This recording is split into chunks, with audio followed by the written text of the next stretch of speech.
What if the U.S. and Russia had a nuclear war? If they each used their current nuclear arsenals, they would burn every major city and industrial area in each country. Professor Alan Robach, a climatologist and distinguished professor from the Department of Environmental Sciences at Rutgers University, answered this question. Within a week of the nuclear war, 150 million tons of black smoke would enter the atmosphere.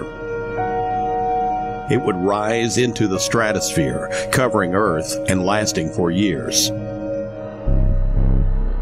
The black smoke absorbs sunlight, preventing it from reaching the surface. 2 weeks after the war, as the smoke spreads around the world, it gets dark and cold at the surface. The sunlight that is absorbed by the smoke in the upper atmosphere heats it, destroying the ozone there.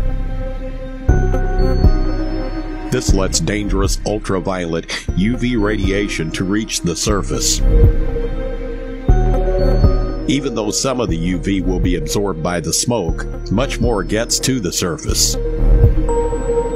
UV radiation destroys DNA, the building blocks of life, which will lead to increased cases of cancer.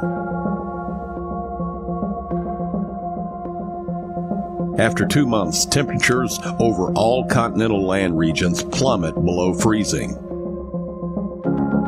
And now we have a nuclear winter. Agriculture grinds to a halt and will not be possible for several years. At the 2 months mark, rainfall halts over all continental land regions, and some falls as snow instead. This adds to the problem for agriculture. After 4 months, famine begins as existing stocks of food run out. Cold, dry, dark conditions prevent agriculture for several years.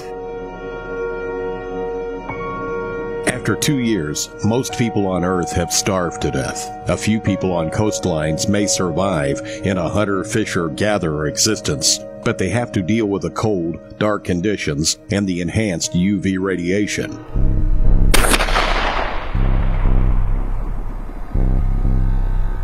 The number of survivors will be very low, and most will be in the southern hemisphere, far from the bombs, and surrounded by a warm ocean that will reduce the cooling. Year 4. Later, temperatures slowly begin to rise, but will not be back to pre-war conditions for another 20 years. Rainfall also slowly begins to rise.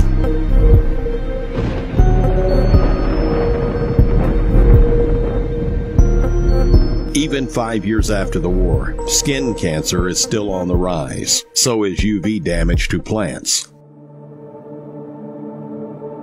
It would take around 10 years for nature to begin to take over once again. After 20 years, any survivors will still have to stay away from highly radioactive areas.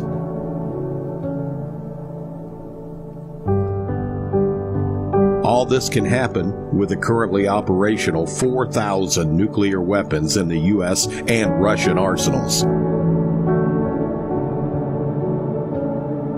Even the use of 100 nuclear weapons by any of the 9 nuclear nations could produce climate change unprecedented in recorded human history and result in famine for billions.